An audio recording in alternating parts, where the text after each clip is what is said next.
I don't know about you guys, but do you remember that drought of content we had on Roblox around 2017, early 2018 at the latest, where the front page was absolutely decimated by simulator games? Even worse, it was a complete drought of the RPG genre on Roblox. We had some stragglers here and there try to get their bones during the time, but for the most part they've largely failed, unfortunately. It is largely agreed upon that after the death of Arcane Adventures, one of, if not the most influential Roblox MMORPG on the platform finally died with the filtering enabled updates. It was completely barren, but one game promised to change all of that and usher in a new era of exploration and adventure, Vesteria. Now, I can't really pull up too many sources on it because I fear it's been mostly lost to time, but in the Roblox community, this project was huge. Manned by some of the most legendary Roblox devs in the history of the platform, even winning fucking Bloxies. It was set up to be one of Roblox's next powerhouses on the same wavelength as Adopt Me or even Meep City at the time. It had all the backing. I'm pretty sure the project was run purely by Roblox interns, but don't quote me on that. And at one point it had tens of thousands of people active, evident from the whopping 64 million visits this monster holds. I'm sure most players who have been around since the early Jake Paul days of the internet can recall Vesteria being on the front page. Okay,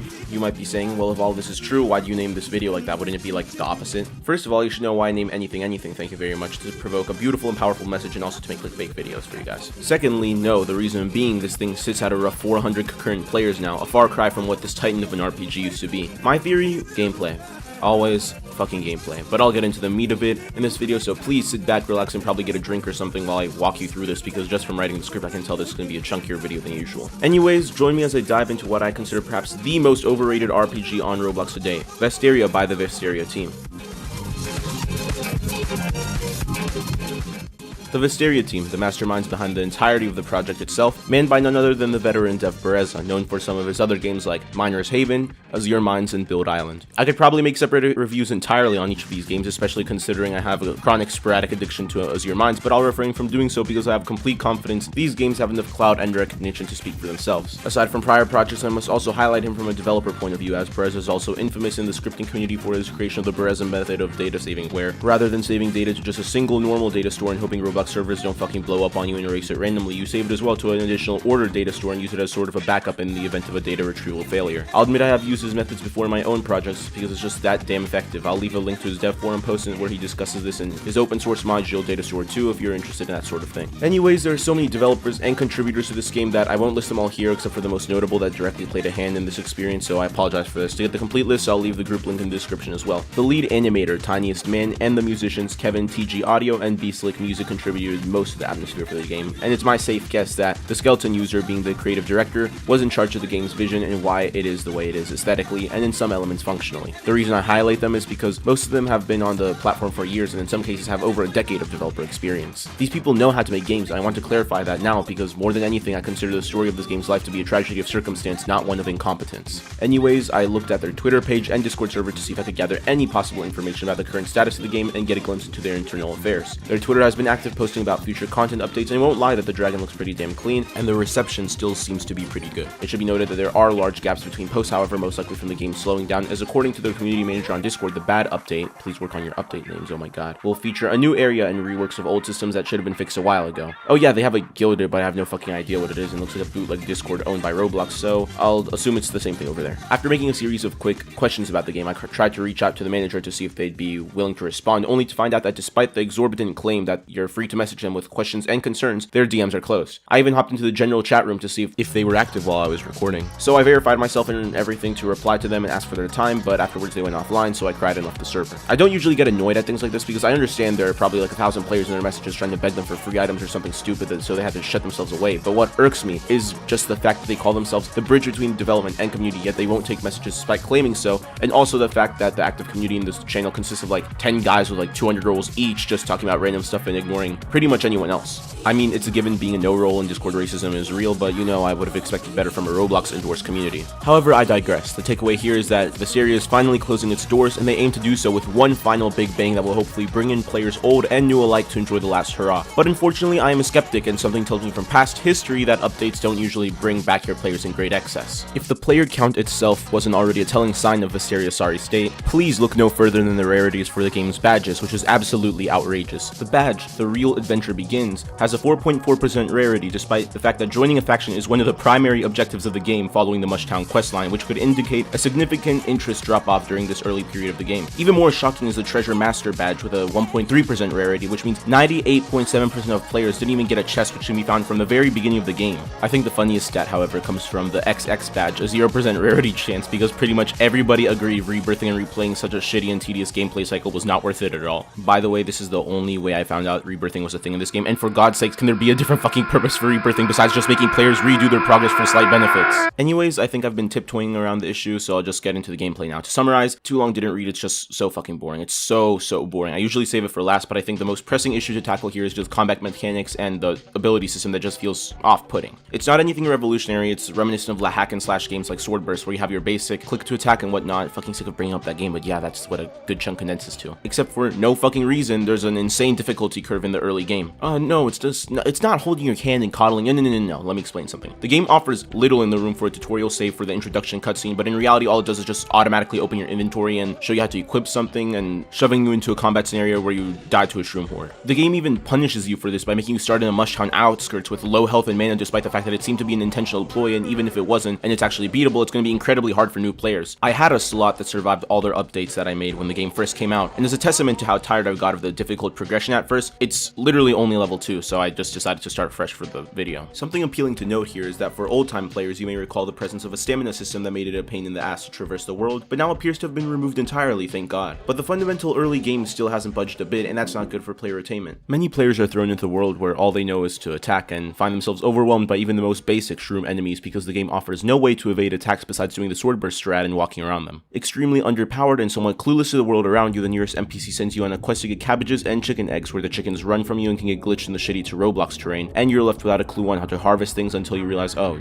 you just hit it. But some players didn't have a clue at all and resorted to asking the chat, something you never want in your game, at least not this early. Anyways, you're quickly forced into a questline following this task involving the systematic destruction of the mushroom race because Vesteria is racist, but it quickly gets tedious and terrible when you realize that the enemy scaling is insane. In most games, enemy levels are scaled below or equal to the player's level. For example, a level 1 player in pretty much any RPG could easily beat a level 1 enemy, maybe even a level 2 or 3 at that, but Vesteria holds no such amnesties, and while I'm all for the challenge, being armed with no money to spend on new equipment and only having a stick at your defense as well as the implementation of the souped up sword burst combat just makes it unfair when an enemy touches you without warning and immediately takes away like half of your health. On each level up, you get a few stat points to invest into 4 different categories depending on what build you wish to make: strength for damage, vitality for health, intelligence for magic, and dexterity for speed. Now, here's where a lot of my issues lie. The stat system in itself is alright, I'll give it that. I like the implementation of later perks you get when a certain stat reaches a certain level, such as the thievery passive, unlocked at 7 dexterity I believe, where you can get more money from enemies on their death. My issue comes with the implementation of the ability points and the inherent abilities you get. The game offers you a random sort of skill set that you can obtain and improve with said ability points, all the way from regeneration to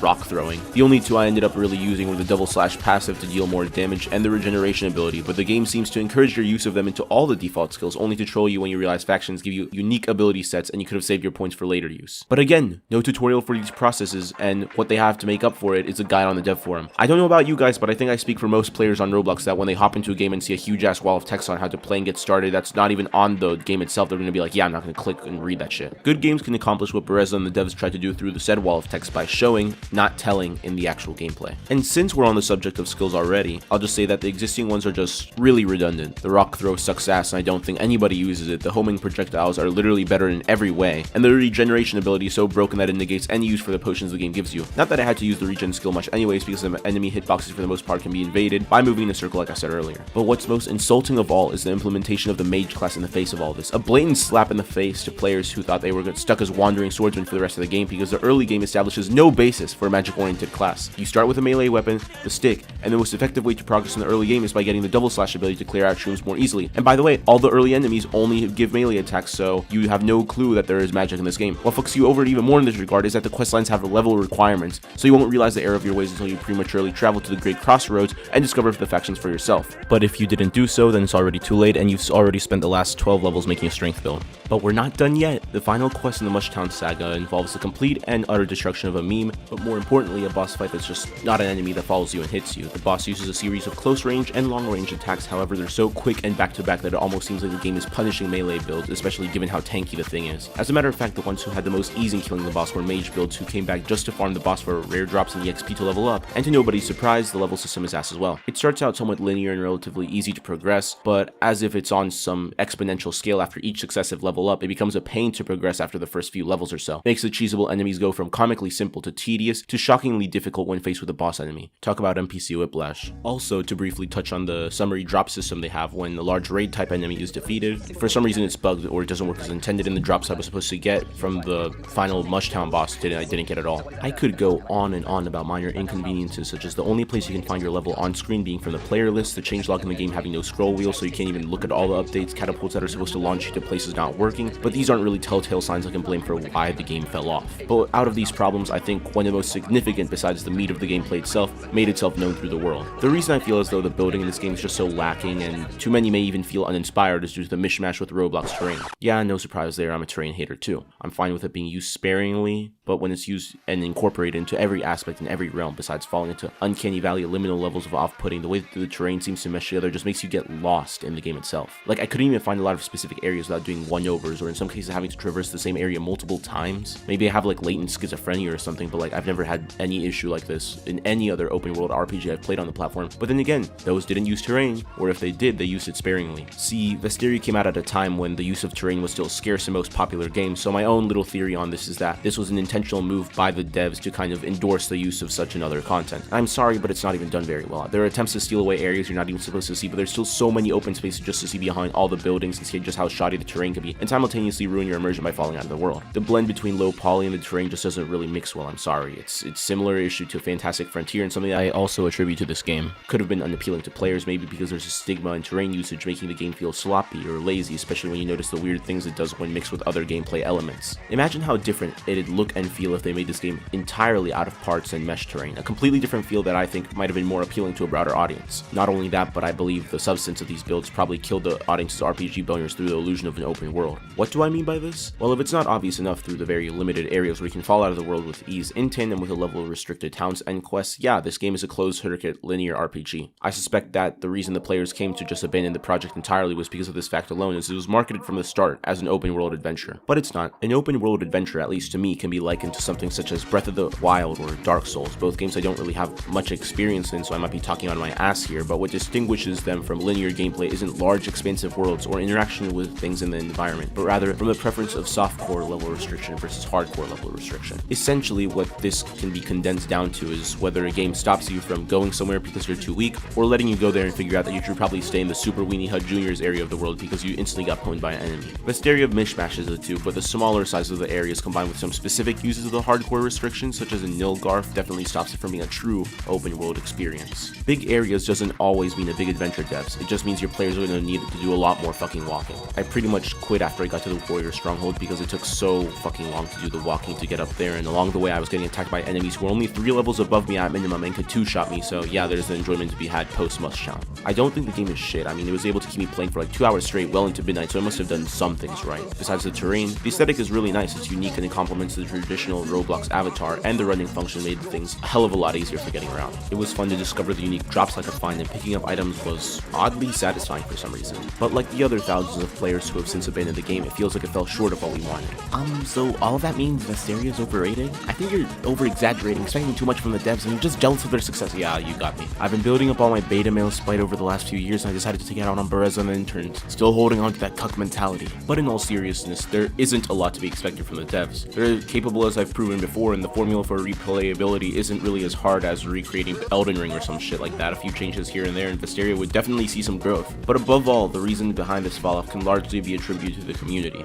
Yeah, I'm blaming you guys. Me too, honestly. I mean, they're literally the player count. I think what happened is largely a case of Messiah syndrome that revolved around the project, stemming from that time where everyone was coming off of games like Gears Online, Arcane Adventures, and Shinobi Life and similar games, and we're just looking for another dopamine rush that would defy all expectations, and rather than being Breaking Bad, Blue Sky, 98% purity, Vesteria turned out to be cheap Florida Coke. Still good depending on who you're asking. Not me, but you know. Despite all of this, I feel for Vesteria and I feel for the devs because it was all just bad timing and maybe some misunderstood marketing. Maybe they were a little so ambitious in making it seem like Roblox's greatest RPG, and maybe we as a community overhyped it as the MMO messiah that would grace us with its release. Maybe it was just a fluke, and like other intern projects, it was largely forgotten about after their period had wrapped up and was never meant to be anything more than a product of a passionate summer. We'll never truly know, but its end results today and its grim, predictable future tell us a tale of a project that was overestimated and underdelivered, to nobody's fault and everyone's disappointment. But as for me, I'll consider it something that I feel was just a little overrated, and that will be the sum of it. I have been Spirited Default, and thank you for watching.